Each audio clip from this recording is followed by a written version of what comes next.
In this area that you see right now, Christian, we were able to retrieve passports from people coming in from Bangladesh, Pakistan, Syria, just to name a few. This area is very, very, very open. All you have in between Canada and the United States is that little stream of water that you see here on your screen. And anybody that is well equipped, meaning well prepared with the proper gear that can come across into the United States, can in fact be camping out in this remote area and continue trekking down south into further into the country. Now, what we realized while we were down there was that there are actual off-road trails, Christian, that are being used by criminal organizations now operating not just south of the border, but it looks like they have maneuvered and made their way to our northern border with Canada. You have the Chinese, you have the Russians, and you have the Mexican drug cartels all operating out of the northern border, pushing product into the United States. They are using these off-road trails previously used by American citizens to go hunting, off-roading, whatever the case may be. They are now being exploited by criminal organizations. In fact, there are even off-road hotels in these areas, Christian, and even bars for entertainment, in which these individuals are jumping on fancy ATVs, UTVs, quads, dirt bikes, pretty much anything they can jump on the off-road course, and they proceed to move south into the United States up to 100 miles from what we've been able to track. And so that is why it is very important for us to make our way back up north and be able to bring firsthand account and much more clear indications of what is currently happening out there, sir. Now, describe a little more, to the extent that you can, what the trail camera captured. How recent is the activity and how organized does it appear? Right. So I am working with a group of Marines. These Marines are actually retired veterans, and I previously have taken them down to the southern border.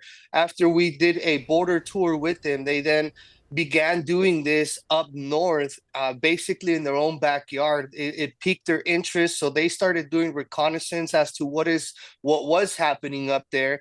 And so we were able to pinpoint a specific location up north, and we put up trail cams so that while we were not out there, we were able to pick up on some of the activity that is happening after hours. Now, for most American citizens that are used to going camping, we all very well know that once the sun goes out, you might stay up another hour, hour and a half by the bonfire, hanging out, telling stories, and then it's lights out. Everybody goes to sleep, and that happens fairly early. What we're seeing out here is cars and vehicles and even UTVs, like I mentioned earlier, driving at alarming speeds, Christian, and it only leads us to believe, we can only speculate, that when you are traveling in the darkness like it is out there in these forests, as there is no moonlight coming across or coming into the immediate area where you're driving in through, you must be wearing some kind of night vision goggles in order to be moving and driving these UTVs at such fast rates out there. There are also a lot of moose and bears to pretty much watch out for, but we noticed that vehicles were coming into this particular dead end where it is very, very hard to get to. It does an excruciating number on your personal vehicle if you ever decide to go up there. And there's frankly nothing, absolutely nothing that would drive the motive for you to want to get out there in such a remote, pretty much dangerous area where you can be out of communication, as there is no cell phone service out there. There is literally, unfortunately, no border patrol. There are no sensors, no cameras. There's absolutely nothing. The only reason we were connected was because we had a Starlink system with us. Otherwise, you are pretty much out in the dark. There is also a treaty. I can't think of it right now, but there's actually a treaty, Christian, where our frequencies are by law not allowed to go into Canadian territory. Therefore, Border Patrol agents are very limited to the scope of what they can use to be able to communicate effectively back to home base. If you're a Border Patrol agent working the northern Canadian border, you know very well you can't even be carrying a radio in that area because by law, our frequencies are not allowed to go